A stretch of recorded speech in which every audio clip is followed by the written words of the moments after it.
जय जवान जय किसान दादा, माननीय माजी आमदार माजी राज्यमंत्री माननीय बच्चूभाऊ कडू यांच्या नेतृत्वाखालील शेतकरी कर्जमुक्ती महाराष्ट्र आणि मालाले भाव त्या कारणासाठी बच्चूभाऊ कडून मोर्चा काढलेला आहे नागपुरात आणि महाराष्ट्रातील शेतकरी बहुमत संख्येनं तिथे उपस्थित झालेले आहे। आणि माझं बच्चूभाऊ कडून एकच म्हणणं आहे, भाऊ हात जोडून विनंती करतो, कर्ज माफी घेऊनच या आणि मालाला भाव घेऊनच या। कारण हे मीटिंग म्हणून तुम्हाला कोपच्यात घेऊ हे लोक गोष्टीला बैलवतात, आश्वासन देतात। कारण भाऊ मोजरी ते जाईन असंच केलं, आपल्याला फसवलं, हे लोक फसवतात। त्या कारणामुळं बच्चूभाऊ तुमच्यावर आमचा विश्वास आहे आणि तुम्ही कर्जमुक्त महाराष्ट्र करणार, कर्जमुक्त महाराष्ट्र करणार आणि योग्य ते हमीभाव देणार तुम्ही मालाला शेतकऱ्याच्या। कारण तुम्ही आमचे मायबाप आहे, तुमच्यावर विश्वास आहे।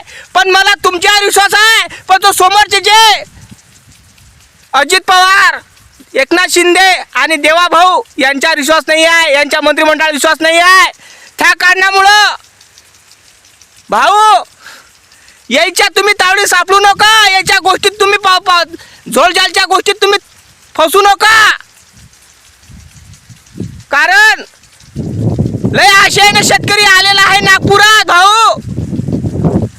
कारण शेतकरी आत्महत्या करून राहिला हे तुम्हाला माहिती आहे। कारण तुम्ही शेतकऱ्याचे मुलगा आहे, शेतकऱ्याचा पोरगा आहे, एक शेतकरी आहात।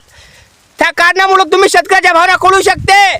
पण एकनाथ शिंदे, अजित पवार आणि देवेंद्र फडणवीस भाऊ हे शेतकऱ्याचे लेकर नाही आहे। त्या कारणामुळं यायला शेतकऱ्याच्या भावना कळणार नाही।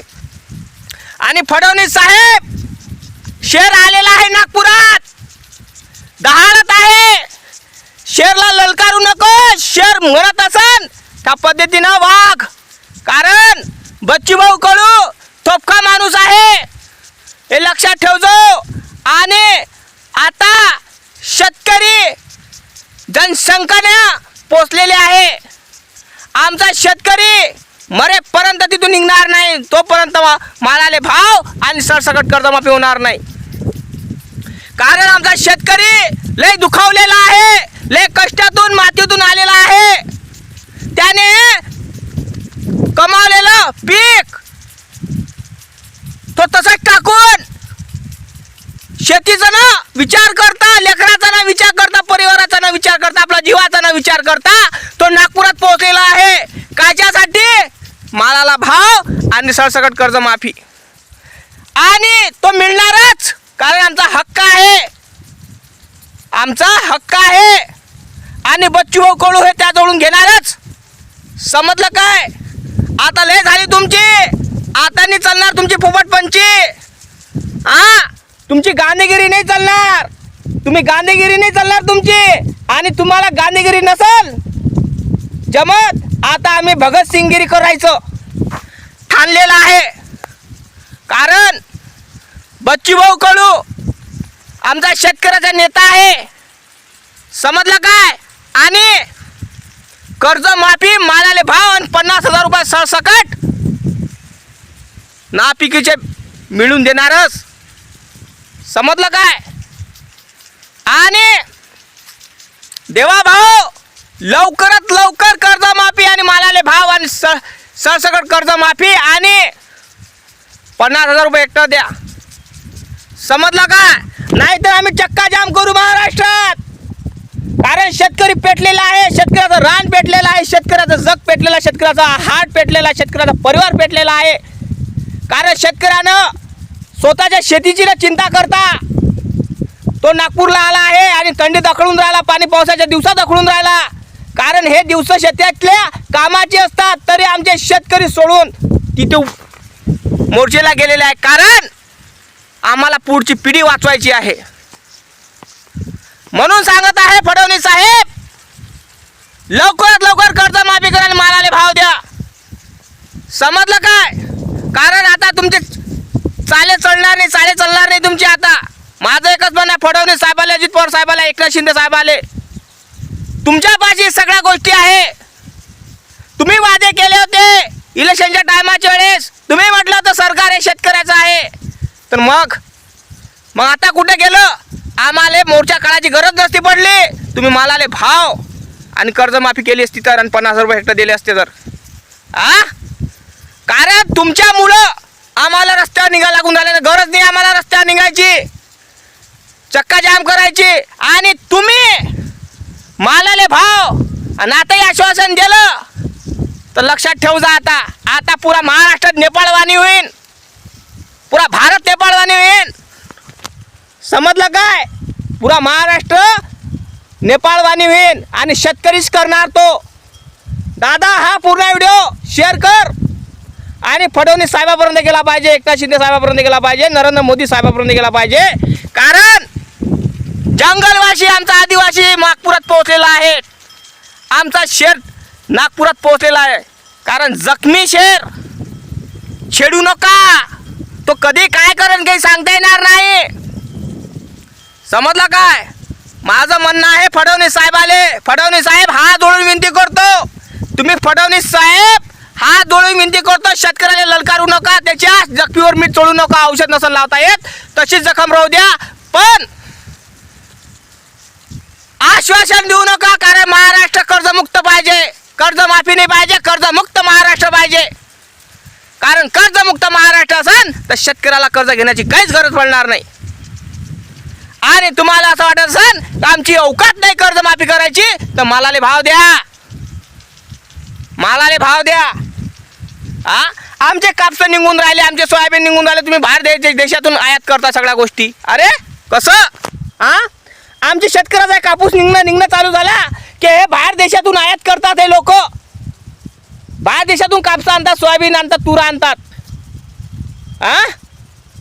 काहून? का तुम्ही म्हणता ना विदेशी नाही देशी वापरा, मग तुम्ही विदेशातून का आणता?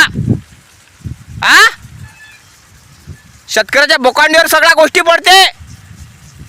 तुम्ही विदेशातून तूर आणता, विदेशातून सोयाबीन आणता, विदेशातून कापस आणता. आता आमच्या शेतकऱ्याचे कापस निघायला चालू झाले तर तुम्ही विदेशातून कापस आणून राहिले, तूर आणून राहिले, सोयाबीन आणून राहिले. वारे नरेंद्र मोदी, वारे देवेंद्र फडणवीस भाऊ, कसे रे?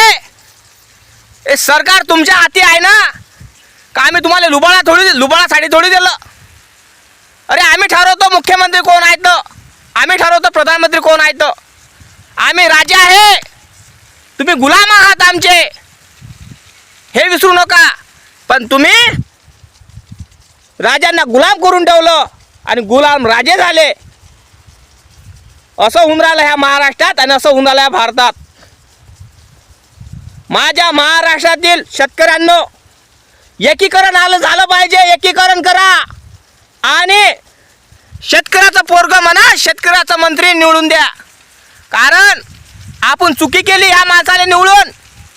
उद्धव साहेबांचं सरकार होतं तेव्हा अशा गोष्टी नव्हत्या, मोर्चा काढायची गरज नव्हती पडली. त्या माणसाचं 2 लाखाचं सरसकट कर्ज माफी केलं. मालाले भाव होता 6,000 रुपये सोयाबीन होतं तर 60 रुपये किलो तेल होतं खायचं. विचार करा, आता 3,000 रुपये भाव आहे आणि 140 रुपये किलो तेल आहे. हे देवाभाऊची कृपा. हा माणूस फक्त गोष्टीनं बैलवतो, दुसरं काहीच करत नाही. त्या कारणानं मी तुम्हाला सांगतो माझ्या महाराष्ट्रातल्या शेतकऱ्यांनो, का ह्या माणसावर विश्वास ठेवू नये. आता ह्या माणसावर विश्वास ठेवायचा नाही. कारण आपण ह्या माणसावर विश्वास ठेवू आपण पागल झालो आहे. आपल्याला यानं पागल केलेलं आहे. हे आश्वासन देऊ शकतात फक्त, हे फक्त करत नाही. कारण ह्या माणूस सगळ्यांना फसवतो. विदर्भातलाच असताना विदर्भातला शेतकरी मरून राहिला आणि विदर्भातलाच माणूस मोर्चा घेऊन नागपूरला गेला. विचार करा तुम्ही, का माणसाला शरम आहे का? ह्या माणसाले नाही आहे, कवडीची शरम नाही आहे. हा माणूस विदर्भातलाच असताना विदर्भातला शेतकरी मोर्चा काढायला गेला नागपूरले. का गेला असन? कारण आहे का विदर्भात आत्महत्या होऊन राहिली आणि विदर्भातल्याच माणसाला शेतकऱ्याची व्यथा समजली. म्हणजे माननीय बच्चूभाऊ कडूंना समजलं काय? आणि माझ्या महाराष्ट्रातल्या शेतकऱ्यांना एकीकरण या आणि सोशल मीडियावर ऍक्टिव्ह राहा, व्हिडिओ काढा, लोकांपर्यंत पोहोचले पाहिजे. नसन बोलणं होत तर बायकोच्या आजच्या बांगड्या भरा. समजलं काय? जय जवान जय किसान.